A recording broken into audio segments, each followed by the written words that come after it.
Hello, hello, salut la communauté, je suis Anderson Lemien, je suis multi-investisseur. Je vais vous présenter aujourd'hui un système que j'ai découvert depuis près de 5 ans et que j'ai expérimenté tout récemment en fait. Ce système en question, je vais vous le présenter tout à l'heure.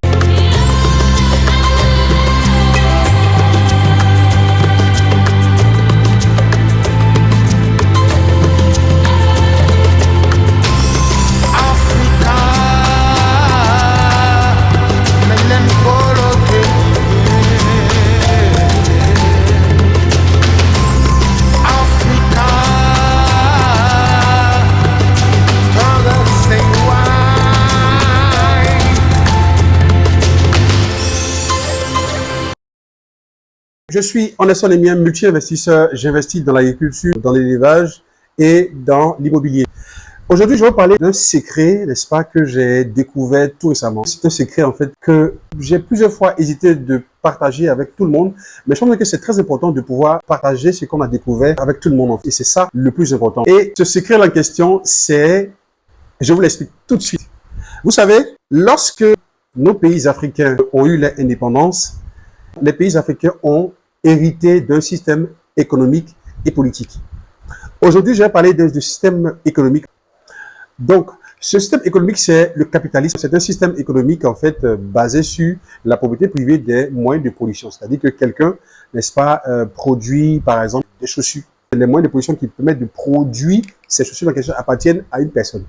Ça n'appartient pas à l'État. Et c'est un système qui a permis de pouvoir révéler, n'est-ce pas, beaucoup de personnes comme Bill Gates, Dangote, Elon Musk, Carnegie, Rockefeller et autres. Ces personnes sont enrichies et ont eu beaucoup de plus-value, en fait, lorsqu'elles ont investi. C'est un bon système, mais bon, lorsque tu n'as pas assez de capitaux, tu ne peux pas avoir aussi beaucoup de profit. Ce système a créé en fait un déséquilibre au niveau des richesses qui a permis à ce que 1% de la population mondiale détient environ 66% des richesses que vous pouvez imaginer. C'est extraordinaire en fait. Donc ça crée des champions. Ces champions en question nous inspirent chacun d'entre nous à devenir des millionnaires, des milliardaires, n'est-ce pas, en dollars, en euros, en yens et autres en fait. À contrario, on a un système qui est le système communiste. C'est un système qui est basé sur les moyens publics de production. Donc les moyens de production appartiennent à l'État et c'est l'État qui redistribue les richesses à tout le monde de manière équitable. C'est un système social. Tous ces systèmes en question sont très bien et ont permis beaucoup de choses en fait à l'humanité. Mais nous les Africains, nous n'avons pas assez de capitaux. Et c'est pour ça que j'ai réfléchi pendant près de 5 ans lorsque je me suis lancé dans l'investissement, dans le business. J'ai compris qu'il faut plutôt se mettre ensemble pour pouvoir investir.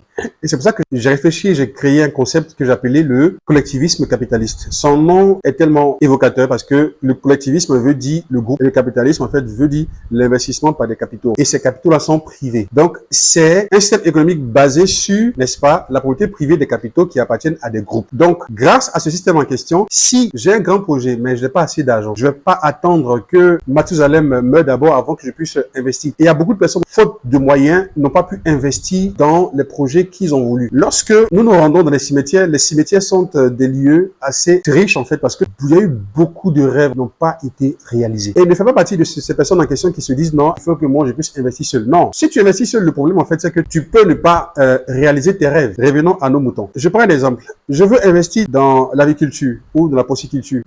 Ça fait environ 10 millions. J'ai pas 10 millions actuellement. Je suis un Africain modeste en fait. Je n'ai pas assez d'argent. Qu'est-ce qui se passe?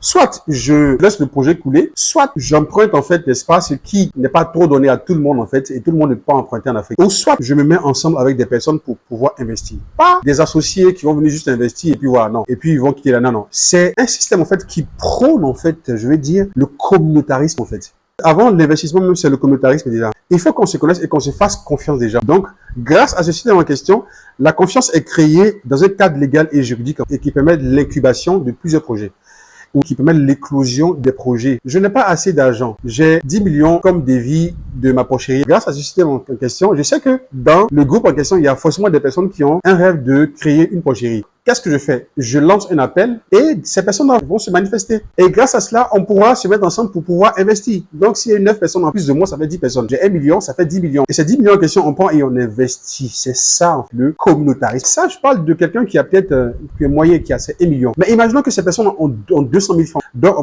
va diviser les 200 000 francs par 10 millions et on va essayer de voir maintenant qui peut entrer dans le capital et aller ensemble pour pouvoir investir, pour avoir la pocherie. Vous savez, j'ai compris une chose en fait. Il vaut mieux que mon mon projet puisse être réalisé et réalisé avec plusieurs personnes, que ce projet ne soit pas réalisé jusqu'à ce que je meure. C'est une aberration et c'est une malédiction de mourir et de ne pas réaliser ses rêves. En fait, j'ai compris une chose, c'est que les gens ne doivent pas être pauvres. Le système capitaliste a fait de telle sorte que les gens courent derrière l'argent au détriment de la communauté. Ce système en question prône la communauté et permet à ce que tout le monde puisse émerger, puisse avoir de l'argent, puisse avoir quelque chose pour pouvoir s'en sortir. Le but même derrière ça, c'est de créer des champions et plusieurs champions, parce que ce système en question, certes, permet de créer un groupe, mais dans ce groupe, il y a de l'individualisme dedans. Donc, je peux être ici, je suis dans un groupe de porcherie, mais je peux être aussi dans un groupe d'agriculture parce que j'ai les moyens. Je peux être aussi dans un groupe de tel ou tel projet ou dans l'immobilier. Donc, grâce à ce projet en question, on ne se limite pas seulement qu'à un seul projet. On investit autant qu'on veut, mais on investit en groupe en fait. Et c'est ça le plus important. Je préfère investir en groupe, réaliser mon projet, que de ne pas avoir les moyens qu'il faut suffisamment et puis perdre mon projet de vue. J'irai dans la tombe avec mon projet en question. Vous savez, le problème en fait avec les Africains, c'est qu'ils se disent quoi? Lorsque je vais expliquer mon projet à une personne, cette personne en question va prendre mon projet pour partie et pouvoir investir. Vous savez, ton projet que tu as là, il y a 10, 20, 15 personnes, des milliers de personnes qui ont ce même projet que toi. Donc, l'exclusivité sera donnée à celui qui investit en même temps. Je préfère investir avec des personnes déjà et réaliser ce projet en question que de mettre là. Vous savez, il y a beaucoup de choses en Afrique. Il y a beaucoup de sorciers, les gens sont contre les gens. Il faut qu'on dépasse ces considérations parce que ce sont des mythes. J'ai travaillé avec beaucoup d'Africains. J'ai eu des personnes qui étaient bien comme des personnes qui n'étaient pas bonnes. J'ai travaillé aussi avec des Blancs. J'ai eu des personnes qui étaient bien et d'autres qui n'étaient pas bien. Le fait d'être bien, qu'il y ait des taupes ou qu'il y ait des personnes qui ne sont pas bien dans un groupe n'est pas seulement un caractère africain. C'est humain. C'est comme ça y est en fait. Il faut que nous puissions transcender cela et qu'on arrive à un système. C'est-à-dire quoi? Il faut qu'on se dise les vérités.